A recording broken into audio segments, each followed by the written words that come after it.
Hello guys, welcome back to the Out of the Box FPL channel for the new Fantasy Premier League related content. In this video, we are going to talk about the best possible game week for Wildcard team. If you find the video helpful, please drop a like, comment and subscribe for many other Fantasy Premier League related contents for the 23-24 season. Let's get into the team selection now.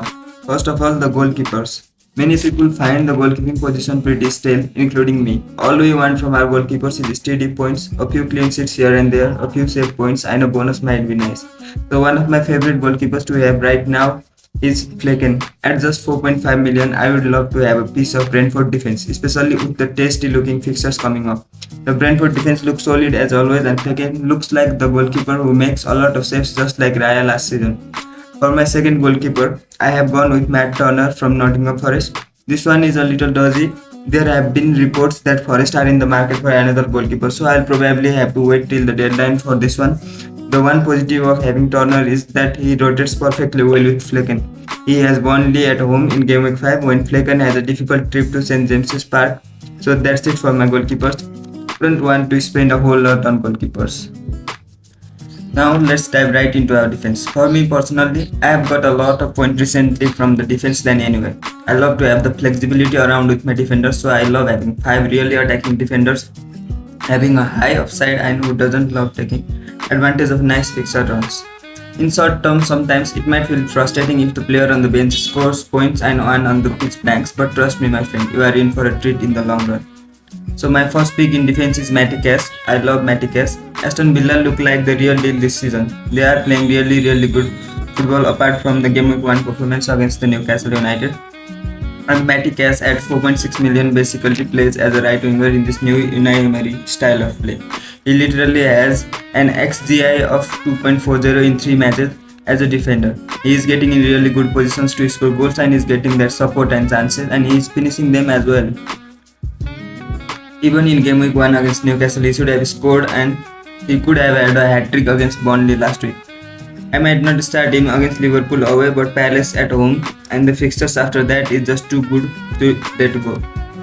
Everyone needs a City defender in their team who doesn't love a consistent 6-pointer all season long. It is kind of a boring pick, but Kyle Walker at 5.1 million is cheaper than Ederson and Diaz. Kyle Walker seems nailed on at least for the coming few weeks, and look at the City fixtures. Fulham at home, West Ham away, Nottingham Forest home and Wolves at home. After that, in past seasons, Walker seemed to be a little confused when he had ball in the final third, but he seems comfortable this season and might get some attacking returns as well. And everyone is excited about Destiny Udogie, and why not? He is cheap in at just 4.6 mil and playing as and left wing back in the new attacking Spurs side. He is very much nailed on as Perisic is now playing as left winger under the new manager. I love the fact that he gets involved in a lot of plays up front and has attacking potential. The Spurs defense this season looks surprisingly good and a few clean sheets might help. And I don't want to miss out on Burnley away and Sheffield at home next. Ben Chilwell is the must-have defender for me right now, especially with the fixtures for Chelsea being so good. Poch seems to love Chelsea wide up front on the left with the left winger coming inside. Although he has been substituted in all 3 matches so far, I wouldn't be too worried. He is the most attacking defenders of the lot and I want to be there for his big haul against Nottingham Forest and Bournemouth up next. He seems to be on a few set pieces too if that helps. A bit of a differential, the fifth one. Anderson is probably the best option out of the Palace defenders. I love having variety in my defense and Palace have some very good fixtures. They play Wolves up next at home in Game Week 4 and we all know that Wolves can't score a goal for their lives. And he seems to get a lot of bonus points, already getting 6 in the first 3 matches. He looks dangerous in the corners and other set pieces and I love him as a player. So that's it for our defense. Let's move into our midfield. The first name on my midfield is none other than the recently reborn Raheem Sterling. Yes, it was Luton Town, but he looked so good and back to his best in his last match.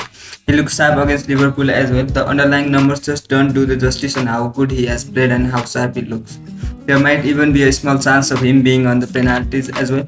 Despite Chelsea signing Palmer, I don't think it will affect Raheem too much. As Chelsea don't have any midweek fixtures, there shouldn't be much rotation risk for Sterling for the next 4 fixtures at least. I do think Sterling is the best midfielder to have, and against Nottingham Forest at home in Game Week 4, all I smell is a double-digit haul. And speaking of odds, Brian Mbumo against Bournemouth at home seems really good. More than really good, so much so that I don't think I will sell him for anybody. He might have blanked against Palace in Gameweek 3, but he still gets an unbelievable amount of quality chances and he creates himself.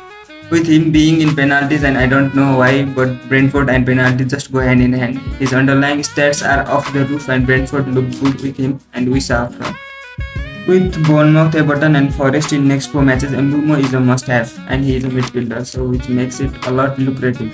The next 2 fixtures for Spurs are just too good to give up, and if there is only one player you want to have from the Spurs side, it's James Maddison. He has been everything and everywhere for Tottenham in their opening 3 matches of the season, maybe not so much against United. Maddison has been creating goals, scoring them, dropping deep to gather the ball and whatnot. One of the signings of the season so far and a lot of productivity too. And I want Maddison on my team. Look, I love Bruno Fernandes as a player. He creates a lot of chances and gets an end of some. He is on penalties, and with Rashford moving up to left and Mount injury, he might get forward more, but I still don't want him on my team. During the end of last season, he had his underlying stats through the roof for 7-8 matches and still blanked on 6 or 7 of them. And this season too, his numbers are so good, but he just keeps on blanking, and with Arsenal and Brighton next, I don't want him in my team. So instead, I have got myself my favorite Liverpool attacker, whom I love watching play, Luis Diaz, on the team. He is the cheapest way into the Liverpool attack, and he might even be as nailed on as Mo Salah. Jurgen Klopp loves Diaz so much because of his work rate and ability on the ball. He has looked incredible in the first 2 games of the season. The third one was a bit unfortunate for Diaz because of the Virgil van Dijk red card. He had to go off early. So that means Klopp owes him one and is starting the next game for sure. He has an expected goal involvement of 1.60 in first 2 matches of the season. He seems to be finishing chances as well this season, which was the only missing piece in his game. So yeah, I want him and I got him.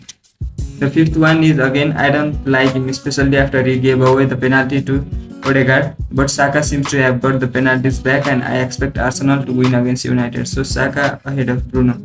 Arsenal attack seems out of color this season, but only 3 weeks into the season, I don't want to give up on them already. With Jesus back, it might help Saka, so Saka marginally edges out Bruno or anyone else. I love what I have done with my midfield. The variety and the upside of these 5 guys is exactly what I wanted. Now moving on to the forwards, some interesting picks in there.